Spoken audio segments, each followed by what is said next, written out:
Welcome to Daily Office Devotions. I'm Reggie Kidd. I'm glad to be with you this Thursday in the season after Pentecost. We're taking a detour from the daily office readings for a few days. Instead, we'll be thinking through various facets of worship and how our Lord provides meaningful communion with Him through our formal corporate worship, as well as in individual worship in our daily devotions.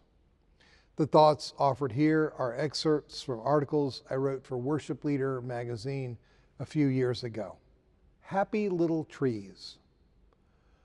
On her birthday, Meg's husband told her he didn't love her and wasn't sure he ever had. 7 months after the divorce became final, he married his girlfriend. By a happy coincidence, Meg was out of town visiting my family the day of her ex-husband's wedding. How to spend that day? We discovered that the late Bob Ross, host and star of the TV show The Joy of Painting, had established a teaching studio in nearby New Smyrna Beach, Florida. His students still teach people how to paint happy little trees. The promise was that in a 3-hour session, we could learn the basics and each student would walk away with a personally completed work of art. We signed up for a class. It was amazingly fun. We happened to sit on the back row.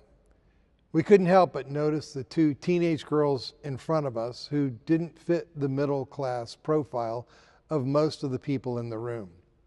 They were accompanied by someone who carried herself like a softer version of Saturday Night Live's church lady.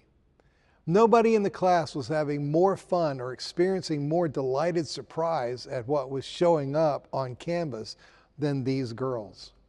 At the end of the class, we were all given the opportunity to pay a little extra to have our paintings framed right there on the spot. Who wouldn't want to do that after discovering they could actually paint something not just recognizable, but really kind of cool? I failed to catch the wistfulness on the 2 girls' faces as they watched classmates' paintings being framed, but Meg noticed. Quietly, she asked the proprietor if she could pay for the girls' frames. Stunned, he obliged. The girls were thrilled. My throat tightened. I knew that Meg's divorce had strained her in every way, financially as well as emotionally. Yet, as deep as the sorrow she carried within her was, her spiritual resources were deeper.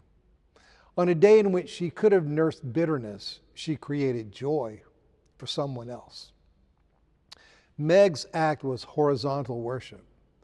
The gospel changes us from self-centered to other-centered. Vertical worship teaches people that they are profoundly loved. The bread and wine that they take in makes them different people. As theologian Alexander Schmemann quips, at this meal we become what we eat. That day, Meg did a lot more than paint happy little trees. She became bread and wine to 2 girls, a shop owner, and me. Be blessed this day.